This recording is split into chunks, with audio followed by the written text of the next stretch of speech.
Launched in 1936, the very first Olympus camera was the Semi-Olympus 1.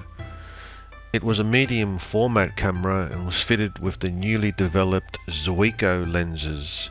It was a 4 by 6 cm folding camera and it took 16 exposures on 120 film. There were two versions made until 1940, when they then introduced the Olympus Six, which could then support the 6 by 6 cm frame film.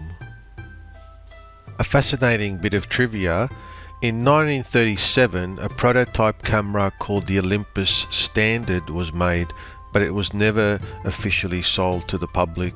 They only ever made 10 of them, and only 3 known copies exist today. One recently sold at auction for 54,000 euros.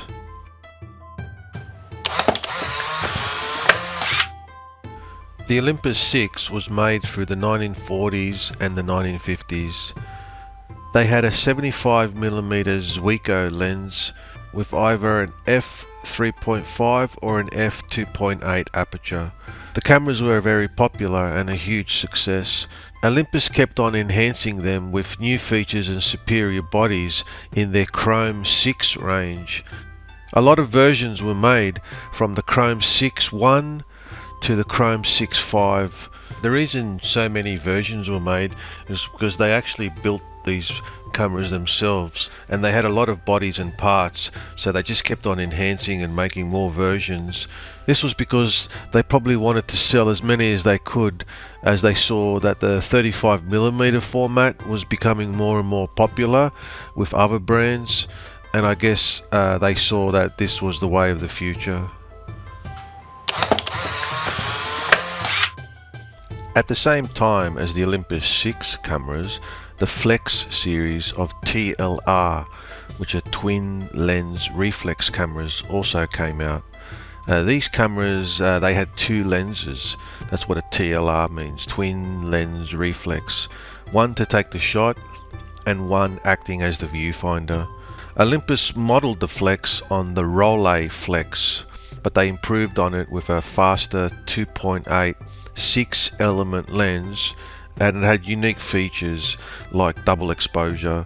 It was pretty expensive at the time, and it could set you back around 6 months' wages in Japan. In 1948, Olympus released their first 35mm camera. Aptly named 35, the series went on to great success for the next 25 years, finally ending in the late 70s. Olympus developed the camera to meet 2 key elements. First, it had to be compact and light. Sounds familiar. Second, it had to support rapid shooting. They nicknamed it the pickpocket camera because it took pictures as quickly as pickpockets stole your camera. The series can be separated into 3 distinct phases. The first being the 35 1-5 series from 1948 to around 1955. These cameras had the viewfinder at the top of the camera on the outside. The second series was in the 1960s, when they started making them with the classic rangefinder look. These were known as the 35S series. And finally they had a last phase that went up until the 1970s, and they came out with a wide range of models. A lot of these cameras you can find on eBay still. They're quite collectible actually, and pretty affordable also. It's a good little hobby to get into and start collecting these little classic gems from the past. And also check out this guy here, Ollie35 on YouTube. He's an Aussie bloke, and he's got a huge collection of the 35s, and he's pretty entertaining, so check that out.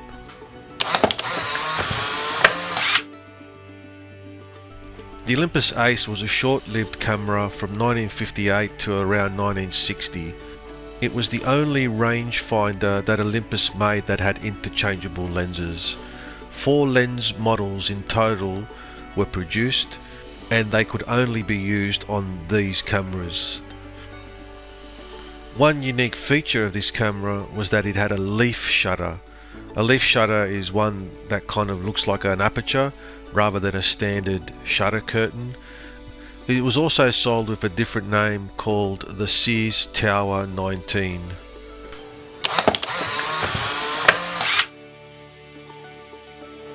The Olympus Pen was a half-frame film camera that used 35mm film. The first generation of the Olympus Pen cameras appeared in 1959. If you don't know what a half-frame camera is, it's kind of like it's a normal 35mm camera that takes 35mm film, but it only exposes half of each frame. So you get double the amount of the photos on one roll of film. Man, I thought I was a tight ass. I guess film was very expensive back in the day, so that's why the Pen series actually became quite popular. It also meant even smaller sizes could be achieved, which is classic for Olympus. They had the Pen D series, which was a more expensive model with a faster shutter speed and a selenium meter. I don't know what that is. The Pen Electric Eyes series, they are commonly called the Pen EE. This was the amateur model with full automatic exposure and a fixed focusing. And of course the famous Pen F series. With its sleek minimalistic design, it was a real crowd favourite from day one. Introduced in 1963, the Pen F was the smallest full system SLR in the world. It is also the only 35mm SLR that they built specifically around the half frame system. One camera that kind of relates to the Pen F is the Olympus Trip 35. It's a full-sized compact camera based on the Pen EES. It first went on sale in 1968 and it became really popular for its ease of use, reliability, and it was really cheap too, but it gave really good results, and it remained a bestseller for the next 20 years after it launched. And even today, a lot of Lomo people really love this camera. It's a really popular camera, the Olympus Trip 35. Hang on, that's an Olympus Trip. Wait a tick, half a mo. Stone me, you're David Bailey, aren't you? No, I'm sorry, I'm not Bailey. Listen, I think you want me. Look, chum, I'm talking to the engineer, not the oily rag. Nah, you can't fool me, David, old son. Don't mind if I call you David, do you? Oh, Zygo lens, like on the Olympus OM2. Built-in light meter. All you have to do is press the shutter. Even you could do that. No, I'd recognise you anywhere, David. I'm a terrific admirer of your work. Terrific pictures. Listen, I'm David Bailey. That's James Hunt. Oh, James Hunt. Who's she? The Olympus Trip. So simple, anyone can use it. The Olympus OM1. This is probably the most recognised camera because it's the first in the production of the OM series. It earned wide acclaim as the world's smallest and lightest 35mm single lens reflex camera. It had innovations like ribbons in the cloth curtain shutter were replaced with strings. It was equipped with air dampeners to absorb the shock of mirror movement. The condenser was eliminated. A pentaprism with a curved lower surface was used. So yeah, Olympus, you could tell, was ahead of its time. The original OM1 was actually called the M1, but it became that popular that Leica, who had a camera called the M1, had a bit of a hissy fit with it, and Olympus then had to change the name, so they just added OM1, so they renamed it to the OM1. They only made 5,000 of them, so if you do see one, grab it, because it'd be pretty rare.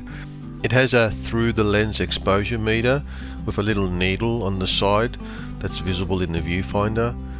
The OM2 was introduced in 1975. It was a semi-automatic camera. That means that it had aperture priority and an electronic shutter. It was based on the OM1 body exactly, and it retained all the compatibility with accessories and the lenses. Thanks for watching. If you like this type of video, let me know in the comments, and I'll probably end up making a 1980s onwards up until the digital era. Also, leave a note in the comments on what's your favourite camera from the film era. Anyway, thanks for watching. I'll catch you on the next one.